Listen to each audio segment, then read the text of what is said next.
In this video, I'm going to show you how I've been automating reviewing books as well as creating custom graphics per book and then scheduling all of that information to LinkedIn on complete autopilot. If you have any questions, go ahead and drop them below. I tend to reply within a few minutes to a couple of hours, and I'll also provide all the resources in the description below. So before we get started, I just wanted to show you the overall system. We're going to be using a no-code solution tool called Zapier, and if you don't know what Zapier actually is or what no code is, it's basically a software that lets us point and click and connect all of our external applications and softwares that we use together so we can use each of the unique features together. So what we've got here is we have an RSS feed that's connected to a book site. We're then using AI to create the summarize and to extract information. We're then going to use AI to create the color schemes. We're going to format it. We're then going to create new images so we can use it with custom graphics that I'm going to show you how to do, and then we're going to share it to LinkedIn. So the final result will look something like this. So we've got some really cool information about the book, and it's all realistic, real, and it doesn't feel like AI at all. And then it's also posting an image of the actual book cover that's found here, and then the text in this image is changing, as well as the color schemes and the backgrounds and even the border. So if I just scroll down, you can see here's another book, and you'll actually notice that I've done it in such a way that the other coloring on the page is contrasting and complementary to the book theme color. Okay, so it actually complements the main color scheme of the book. Really cool stuff, very dynamic and super handy automation. So head over to your Zapier account and click create, and then Zap. The first trigger we're going to use is going to be RSS, and we'll choose by Zapier. We're then going to do a new item in feed, and then we're going to select Feedly. We're going to do new article in feed, and then you will select the feed found in your Feedly account. Now, if you don't know what Feedly is or how to set any of that stuff up, head over to brainyautomations.com, where I go into full detail on how you can get set up with the nitty-gritty of everything. We'll then do continue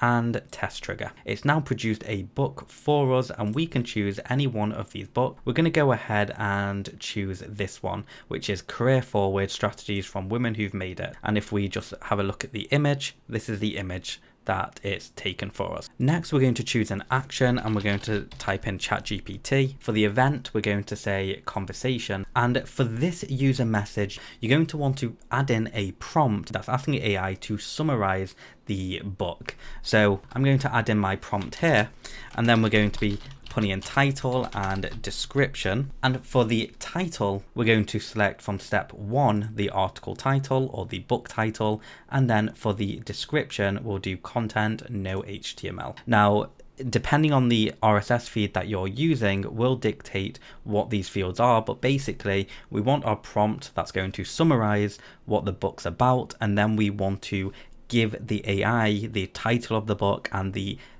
description of the book, whatever that might be. We're then going to change the model to preview, and then for the assistant instructions, this is where you want to enter all of the details about how you want things to be formatted, how many emojis, and basically getting your tone of voice down to the T. Then do continue, and let's see what this comes up with. It's now finished, and let's have a look, and that looks spot on to me.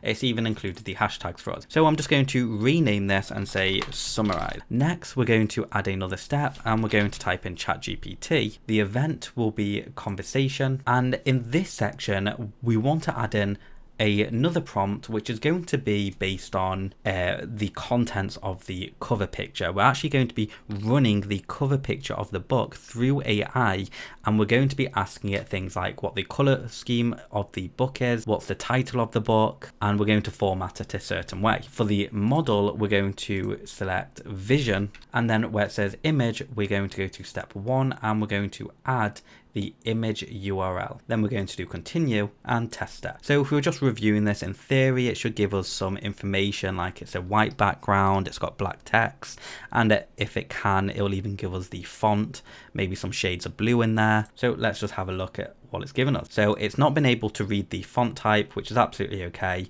However, it's given us the font color, the background color, which is white, and then other colors on the page. And it's also given us the book title as well. So we're just going to say book cover info. Once again, we're going to add another step and we're going to type in ChatGPT. For the event, we're going to do conversation, and for the user message, we're going to be asking it to provide us with a complementary color scheme based off the book cover. So I'm going to go to step 3 and I'm going to put in the answer that AI generated for us. We're going to change the model to preview, and inside the assistant instructions, you want to give AI some guidelines on how your end design is going to look and how you want the complementary colors. What are the complementary colors for? Is it for a box? Is it for a background? Is it for an image? Is it for the text, etc.? Then do continue and test step, giving us the complementary colors. So we're going to rename this and we're going to call this color scheme. Next, we need to start formatting the text. So if we do add a step, and then we're going to do format, event, text, continue, and then we're going to change transform, and we're going to say split text. The input will be from step 4, and we're going to go all the way down to the answer it generated for us. And then the separator is going to be comma. For the segment index, we're going to change this all as separate fields, and then we're going to do continue and test step. So now we've gotten all of that text, but in separate fields, so we can place them wherever we want. The next step we're going to do is going to be open AI, and we're going to be connecting to DALL-E E3 now. So we're going to do generate image with DALL-E E3 and do continue. And then for the prompt, we want it to generate us a background for the overall image that we're going to be automating using the complementary colors that we've got. So we're going to add in our prompt, giving it the guidance, and then we're going to put in our dynamic fields from step 5, which is all of these colors. And then we're going to do continue and test step. It's now created the image, so let's have a look. And now we have the image, and remember, this is just going to be a background image. So next step will be implementing a software called RenderForm. And before we do anything else, let me show you what RenderForm is, and I'll also leave a link below. So inside RenderForm, you can create templates that you can populate with dynamic information. So for example, if we go into my template and then edit template, right here, we have the template that we're going to be creating. Now, whilst this looks static, what's actually happened is each element on this page we are able to change by connecting it with Zapier. So every single time there's a new book found in this trigger here, that's going to be updated right here with the cover picture. And then for the name of the book, it's going to change here. And then for the background image, it's going to change here. And then for the color of this background is going to be changed, and the text font, it's all going to be changed. Once you've created your own template here, go ahead and connect your RenderForm account, and we're going to select the create image option. And once again, if you want further training on how to set all of the more minor details like this, head over to brainyautomations.com, where I teach all of this in greater depth. So the template we're going to be selecting is going to be the book review template. Next, we need to fill out all of the template properties. So if we head over to our template, click on preview, then go to live preview, this is where we can copy all of the element titles that will let us dynamically change in Zapier. So for this illustration, I'm just going to be changing the featured image, which is going to be the book cover. So we're going to change this to the cover picture. We're going to be changing the small background color. So we'll add another one, small background, and we're going to select the one that should be for your background color. So item 2, we're then going to do another plus sign, and we want the big background color, and this is going to be from the text formatter, item 1. And then I want to change the background image, which is the big background image, to the image we generated with AI. So now, as long as we've done everything correctly, this should generate the updated book. So now that it's generated the image, let's have a look at it. And here is the image. You can see it's all complementary coloring. It's updated the book cover for us. It's changed the small background color. We've got the background image, and ultimately any other element in this area that we want to change, we can do so just by going back here and adding more of these elements. The final thing to do is sharing it to LinkedIn.